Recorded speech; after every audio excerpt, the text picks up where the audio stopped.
우리가 하나님의 그 큰 사랑을 다 알 수 없지만 우리는 언제나 그 사랑을 믿고 의지하면서 그 사랑 안에 거하는 자 되어야 할 줄로 믿습니다. 17세기에 프랑스의 작가였던 이라 로슈푸코라고 하는 사람이 쓴 잠언집에 보면은요, 그는 남에게 칭찬을 받고서 겸손한 생각을 갖는 것도 어려운 일이지만 남에게 악평을 듣고서 그것을 약으로 삼으려는 생각을 갖는다고 하는 것은 더욱 힘들고 어려운 일이다 라고 말을 하였습니다. 칭찬을 받을 때 우리가 그 칭찬 앞에 겸손한 것 쉬운 일이 아니라는 얘기죠. 또기 또한 남에게 악평을 듣거나 책망을 받거나 꾸중을 들을 때 이제는 그것을 내가 잘 받아들여 약으로 삼는 것, 그것을 겸허한 자세로 내가 받아들여서 나의 유익이 되게 하는 것은 정말 우리 삶에 있어서 중요하고 귀한 일이지만 그러나 쉬운 일은 아니다라는 것이죠. 다른 사람으로부터 책망이나 꾸중을 들을 때 마음의 문을 열고 경청하는 것 지혜로운 것이죠.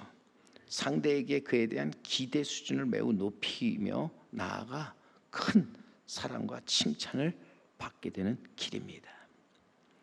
우리가 부모에게 책망과 꾸중을 들을 때도 기분이 나쁠 수 있습니다. 그러나 여러분, 부모의 징계나 책망을 보면 이것은 사랑의 표시죠. 부모가 그 자녀에게 관심이 있는 것을 보여주는 것입니다. 사랑과 관심이 없다면 그냥 내버려 두는 것이죠. 잠언 3장 12절에 가보면 그렇게 지혜자는 말합니다. 대저 여호와께서 그 사랑하는 자를 징계하시기를 마치 아비가 그 기뻐하는 아들을 징계함과 같이 하시느니라.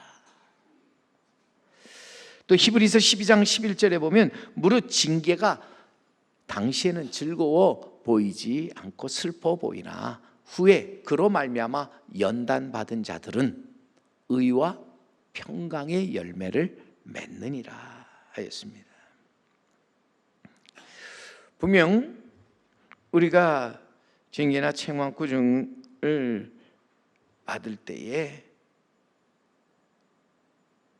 기뻐 보이지 않고 슬퍼 보이죠. 또 그로 인해서 화가 날 수도 있습니다. 나이가 어리거나 철이 들기 전엔 더욱 그리하지 않은가.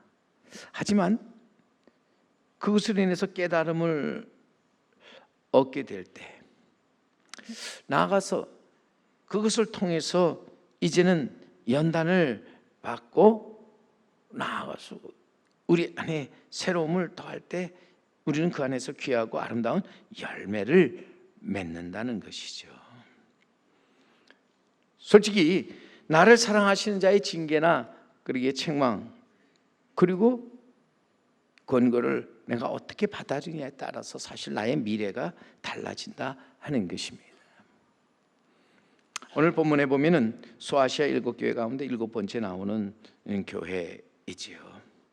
라오디게아 교회. 근데 이 라오디게아 교회는 7교회 가운데 주님으로부터 칭찬만 들은 서머나 교회나 빌라델비아 교회와 달리 책망만 받은 교회였다고 하는 것이죠. 이 라오디게아 교회가 주님으로부터 책망을 받았는데 그것은 저들이 완전히 잘못했거나 완전히 그 가치를 인정받지 못한 교회였기 때문은 아니었습니다. 주님으로부터 사랑받지 못한 교회였기 때문에 책망을 받은 것은 아니라는 것이죠. 하나님은 그의 몸된 교회를 다 사랑하신다. 나아가서 모든 교회가 교회 되기를 바라고 원하고 또 기도하신다 하는 것입니다. 그런데 이 라오디게아 교회를 책망하셨습니다. 주님이 라오디게아를 책망하실 때 사랑의 그 마음으로 책망하셨는데 바로 이 라오디게아 교회의 문제가 무엇일까? 한마디로 저들의 미지근한 믿음이었죠. 저들이 신앙에 있어서 뜨겁지도 차지도 아니한 것이 문제였다는 거예요. 오늘 우리 본문에 읽은 말씀에 그렇게 15절 말씀에 다시 한번 가보면은 주님께서 말씀하시죠. 내가 내 행위를 안다. 우리 모든 것을 아시는 주님께서 내가 내 행위를 안다 말씀하시면서 내가 차지도 아니하고 뜨겁지도 아니한도다. 내가 차든지 뜨겁든지 하기를 원하노라. 우리 주님이 원하시는 것이 무엇일까요? 주님이 원하시는 것은 분명한 우리의 태도를 원하신다는 거예요. 확실한 우리의 믿음을 주님 원하신다 하는 것이죠.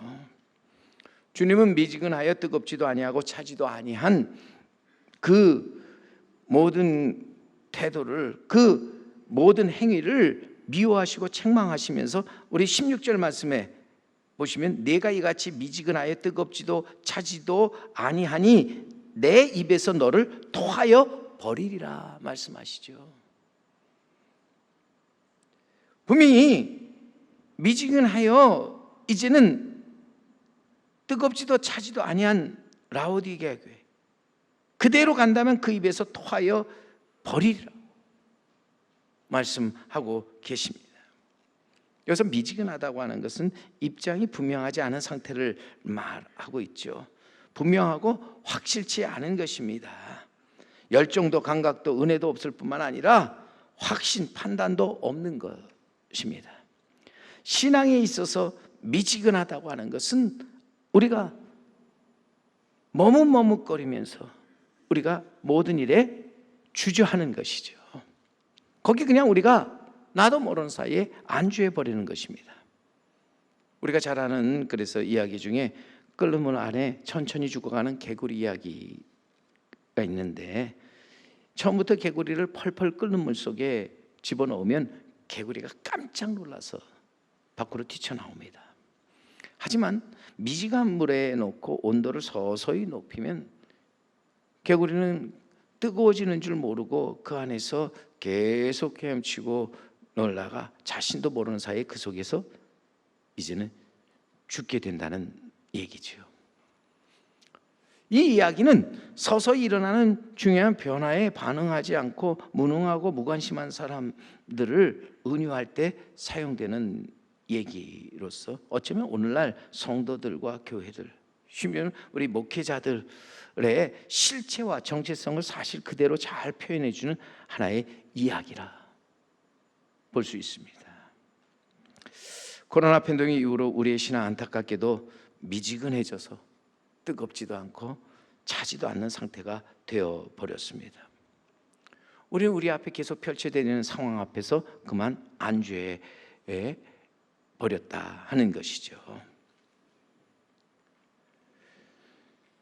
기도도 안 되고 말씀의 은혜도 안 되며 찬송의 감동이 안 되어도, 그리고 예배를 통해서 우리에게 아무 일도 일어나지 않아도 우리는 그런 삶에서 뛰쳐나오기보다는 그 속에 그저 안주하면서 아무런 생각 없이 살아가고 있다고 하는 거예요. 솔직히 우리가 코로나 때문에 우리들이 힘써 모이지 못하고 그저 편안한 삶 속에 익숙해지면서 미지근한 신앙생활을 한 지도 벌써 꽤 오래 시간이 흘러갔다고 하는 것입니다. 우리가 여기서 다시 한번 우리는 우리 자신을 깊이 돌아봐야 한다는 것이죠. 그 속에서 우리는 진정 누가 하나님이신지조차 혼동하면서 많은 우리는 또한 착각 속에 살아가고 있습니다. 우리는 다시 한번 우리는 돌이켜서 하나님 앞에 나아가서 하나님의 말씀 앞에 서는 자 되어야 할 줄로 믿습니다. 머뭇머뭇거리지 말고 분명하고 확실한 태도를 가지고 하나님 앞에 나아가 하나님의 사랑을 우리는 깨닫고 그 사랑을 다시 한번 회복하도록 해야 한다. 다시 우리의 기도의 영성을 회복해야 한다. 다시 한번 우리는 우리의 예배를 그래서 예배되게 해야 한다고 하는 것이죠. 그래서 우리는 다시 한번 우리의 믿음 가지고 나아가서 믿음에서 믿음에 이르도록 해야 한다 하는 것입니다. 뜨뜻미지근한 신앙 속에서 우리는 벗어나서 하나님이 주시는 오히려 징계와 책망, 꾸중을 우리는 받을 때 거기서 하나님의 뜻을 바로 깨달아 하나님을 기쁘시게 하는 그러한 믿음 위에 굳게 서는 자가 되어야 할 줄로 믿습니다. 라오디게아 교회 보세요. 그들은 안타깝게도 그냥 주어진 그것에 안주하면서 저들은 전혀 깨닫지 못하였다. 알지 못하였다. 오늘 특별히 17절 말씀에 가서 보면 거기에 우리 주님께서 하시는 말씀, 내가 말하기를 나는 부자라 부요하여 부족한 것이 없다 하나 내 공고한 것과 가련한 것과 가난한 것과 눈먼 것과 벌거벗은 것을 알지 못하는도다 말씀합니다. 라오디게아 교회 외형적으로 볼 때 저들이 잘 모였고 저들 모두가 부자로서 부유하고 부족함이 없어 보였습니다. 하지만 영적으로 볼 때 저들은 가난하고 부끄러운 교회였다는 거예요. 주님은 라오디게아 교회의 그 영적으로 곤고한 것과 가난한 것과 이제는 가련한 것, 눈먼 것, 벌거벗은 것을 그러기에 안타까워하시면서 저들을 책망하고 꾸짖고 계시는 것이라 하는 것입니다. 저들은 안타깝게도 자신들의 그 물질의 풍요 속에서 하나님의 존재를 잃어버리고 말았다고 하는 것입니다. 정말 인생에 있어서 중요한 것이 무엇인가를 잃어버리고 안타깝게도 착각 속에서 살아가고 있었습니다. 이 착각은 자유다라는 말이 있는데 여러분, 착각은 저 북한에도 있는 자유로서 아무도 못 말리는 거예요. 착각은 철저한 거짓과 위선으로 사람을 속이고 이제는 또 사람을 멸망의 길로 들어서게 하는 것이죠. 우리는 이 착각에 빠지지 말아야 한다는 거예요. 사단이 한 청년을 찾아가 유혹을 하는데 여기에 10잔의 술잔이 있는데 그 중에 하나에 죽음의 독약이 들어있다. 만일 내가 이 중에 독이 들어있지 않은 술잔을 내가 골라 마신다면은 나는 내게 많은 돈을 주겠노라고. 청년은 나는 그럴 수 없노라고 단호하게 거절을 하지요. 그래서 사탄은 말하지요. 확률이 10분의 9인데 10잔 중에 한 잔만 독이 있고 나머지 9잔은 네가 마신다면 너는 내가 이제는 많은 돈을 내게 주어 너는 그 돈으로 좋은 생활을 할 수 있을 텐데. 시간이 흐를수록 청년의 마음 흔들리기 시작합니다. 그래서 그래, 이번 딱 한 번이다 하면서 사단의 제의를 받아들이고 10잔 중에 한 잔을 선택해 마시는데 처음에 머리가 띵해 오지요. 혹시 독이 든 게 아닌가 두려웠지만 자신이 죽지 않은 것을 알고 이제는 크게 기뻐합니다. 사탄은 약속대로 그에게 돈을 주었습니다. 돈을 주면서 사탄은 또 한 번 말합니다. 이제 10잔 중에 내가 한 잔을 마실게 9잔이 남았는데 9잔 중에 한 잔을 또 마시면 내가 지금 받은 돈의 2배를 주겠다는 거예요. 청년은 이제는 다시는 안 마시겠다고 거절하지만 시간이 흐르면서 사탄이 준 돈 다 이제 떨어졌고 갑자기 돈이 이제 필요한 일이 생겼습니다. 결국 이 청년, 그래, 이번 한 번만 다시 해보자 하고 다짐하고 사탄을 찾아가 9잔 중에 한 잔을 선택해 마시죠. 이번에도 독이 들어있지 않았습니다. 사탄은 사탄으로부터 2배, 이전에 2배의 돈을 받았습니다. 그 후로 청년은 돈이 필요할 때마다 더욱더 모험을 하게 되지요. 확률은 점점 줄어들지만 확률이 줄어드는 만큼 그로 인해서 그가 받게 되는 돈은 더 훨씬 많아지게 됐다는 거지요. 그러다 보니 이제 마지막 2잔 남았습니다. 사단은 이 둘 중에 내가 하나를 선택해 마신다면 내게 평생에 쓸 돈을 주겠다고 유혹을 하죠. 이 제안을 받은 청년, 이제는 청년이 아니라 노년에 이르는 나이가 되었습니다. 노인 이제 마지막 인생의 모험을 해봅니다. 그래, 이제 살기 아니면 죽긴데 뭐 여기까지 왔는데, 그러면서 그 2잔 가운데 한 잔을 들어 마시죠. 아무 일도 일어나지 않았습니다. 마음이 깊었습니다. 바로 그때 사탄이 남은 한 잔의 술을 홀짝 들어 마십니다. 그리고 이제는 노인이 된 그 사람을 바라보며 말하죠. 너는 지금까지 내게 잘도 속아 넘어왔다. 10잔의 술잔에는 그 어느 술잔에도 독이 들어있지 않았다. 그러나 지금 너의 모습을 보라. 너는 독약보다 더 무서운 것에 의해서 죽어가고 있지 않느냐. 너는 이미 재물의 노예가 되었고, 너는 이미 술 없이 살 수 없는 사람이 되었고, 너는 이제 완전히 도박꾼이 되어버렸다. 이 말을 하고 사탄은 웃으면서 사라졌습니다. 사탄은 결국 이 청년을 유혹하여 이제는 넘어지게 한 것이죠. 청년은 착각 속에서 마침내 멸망의 길에 들어서게 되었다 하는 것입니다. 오늘 우리가 이단 경계주의로 지키는 주일로서 우리 총회가 정말 우리가 이단을 경계하고 조심해야 된다.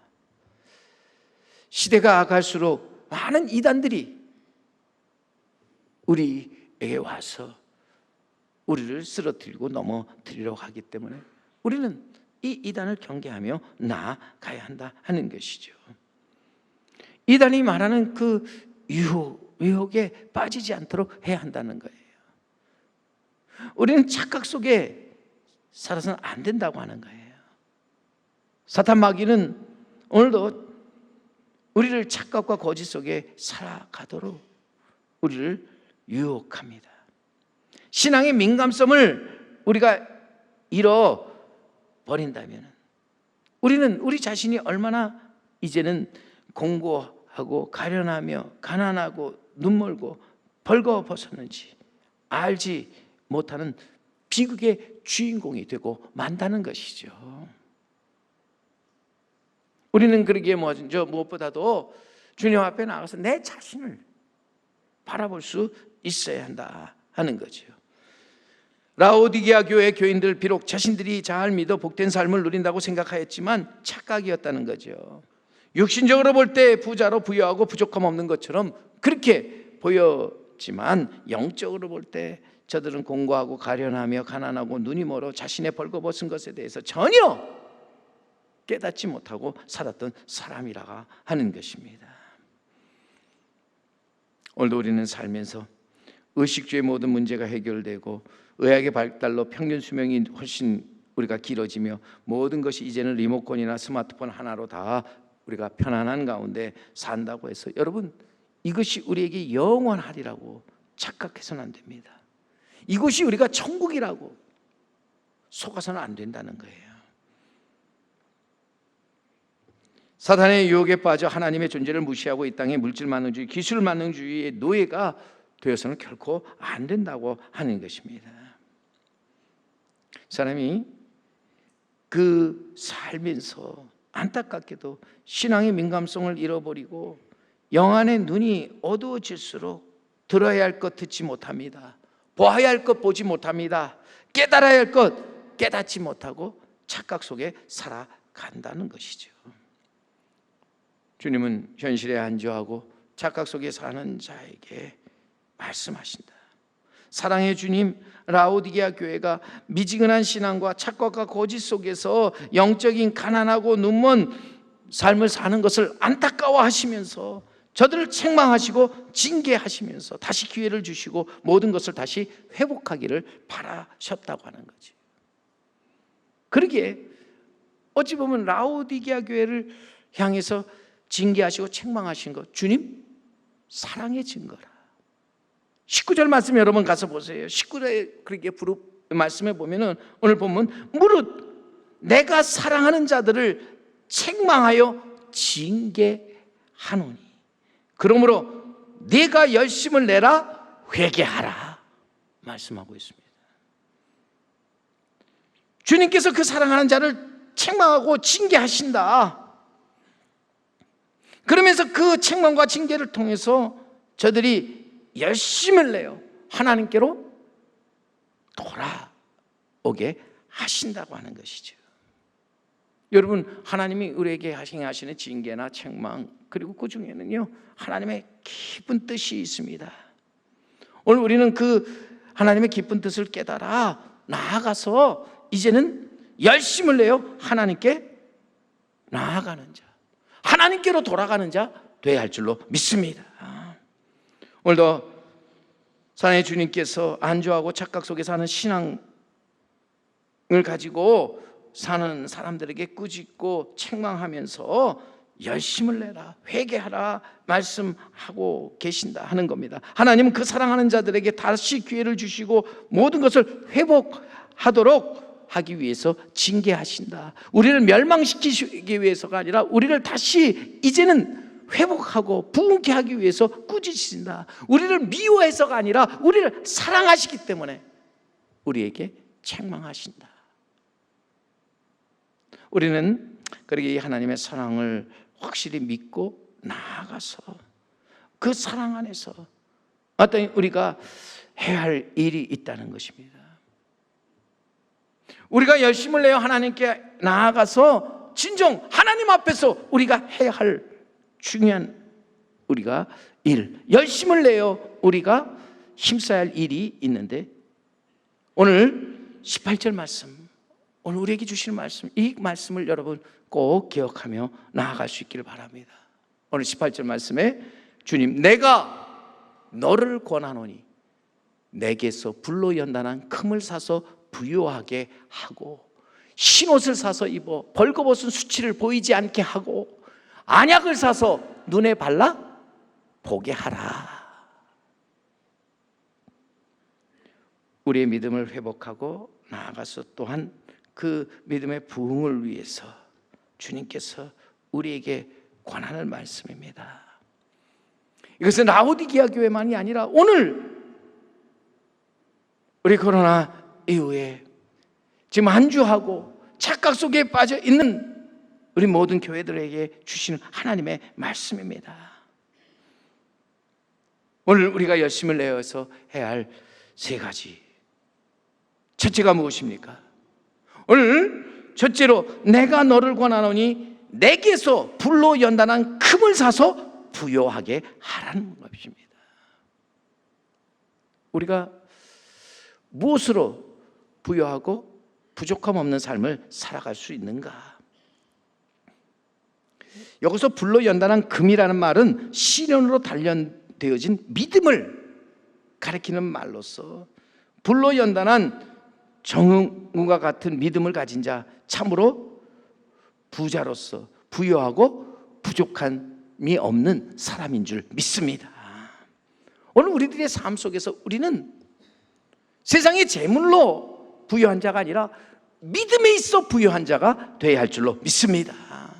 요셉과 우리 욥을 보시면은 저들은 믿음에 부유한 자로서 고난과 역경 속에서 잘 연단된 그러한 금 같은 믿음을 가지고 살아갔던 사람들이지요.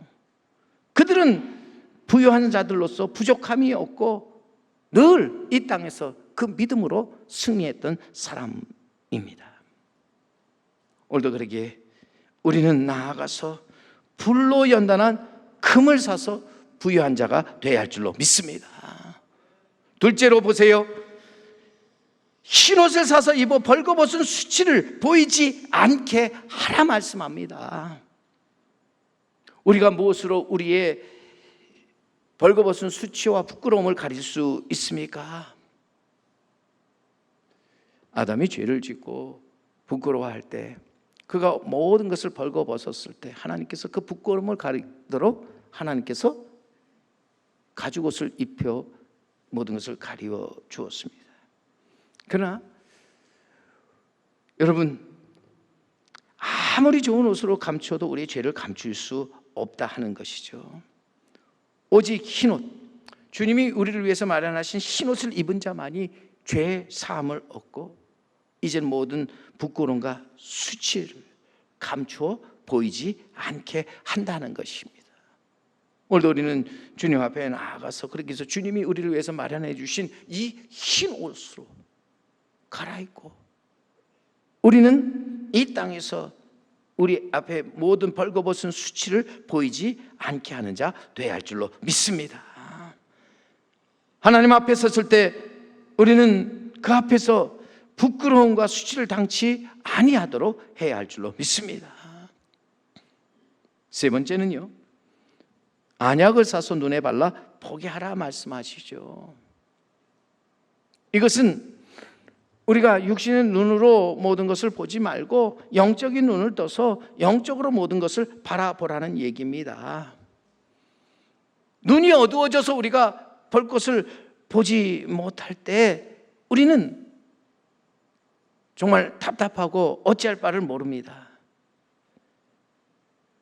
우리는 반드시 영적인 눈을 새롭게 떠야 되는데, 영적인 눈을 밝게 하는 길이 무엇인가? 그것은 바로 말씀이다. 시편 여러분 19편 8절에 가서 그래서 보시면은 여호와의 교훈은 정직하여 마음을 기쁘게 하고 여호와의 계명은 순결하여 눈을 밝게 하시도다 말씀합니다. 분명한 것은 우리의 영의 눈을 밝게 하는 것이 무엇입니까? 하나님의 말씀으로서. 우리 사랑하신 하나님, 우리의 눈을 밝게 하시기 위해서 우리 눈에 넣는 약을 주셨는데, 여러분 그 약이 뭐예요? 구약과 신약이다. 하나님 말씀 성경이다. 오늘도 우리가 이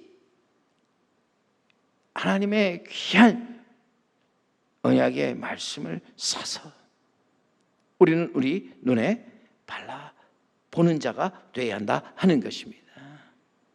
오늘 말씀해 보세요. 너희는 살아.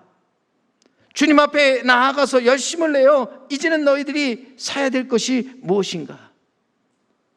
불로 연단된 금을 사서 부유한 자가 되고 흰옷을 사서 입어 벌거벗은 수치를 보이지 않게 하며 안약을 사서 눈에 발라 너희는 모든 것, 너희들이 바라봐야 할 것을 바라보는 자가 되라 하는 것이죠. 여러분, 우리가 이 땅에서 살면서 우리가 무엇을 사야 합니까? 우리가 많은 재물을 가지고 좋은 집을 살 수 있습니다. 좋은 차를 살 수 있습니다. 좋은 옷을 사서 입을 수 있습니다.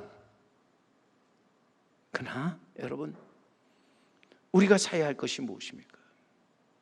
오늘 우리는 주님께서 우리에게 말씀하신, 우리는 나아가 불로 연단한 금을 사는 자, 주님이 우리를 위해서 마련하는 흰옷을 사 입고 언약을 사서 우리의 눈에 드는 그 언약을 사서 우리는 그것을 통해서 우리가 볼 것을 바라보는 자 되어야 할 줄로 믿습니다.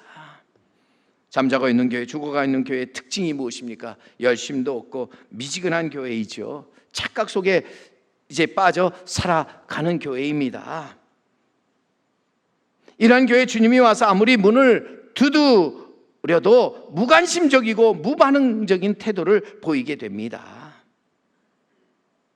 오늘 주님이 우리를 찾아와서 이제는 우리를 향해서 우리를 부르실 때 우리는 일어나 이제 주님 앞에 나아가면서 열심을 내어 우리는 우리의 믿음을 회복하고 나아가서 그 회복을 넘어 다시 부흥하는 교회가 되어야 할 줄로 믿습니다.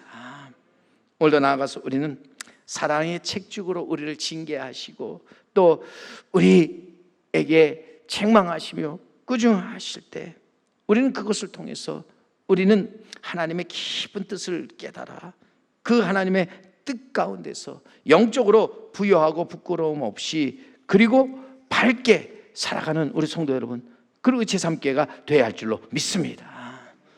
다시 한번 우리는 주님 앞에 주의 부르심을 받고 나아가서 불로 연단한 금을 사서 부요하게 하고 흰옷을 사서 입어 벌거벗은 수치를 보이지 않게 하며 안약을 사서 눈에 발라 이제는 볼 것을 보며 살아감으로써 우리의 모두 삶이 하나님의 영광과 아름다움을 이 땅에 나타내는 삶을 살아가는 우리 성도 여러분, 우리 제3계가 되기를 주님의 이름으로 간절히 기원합니다.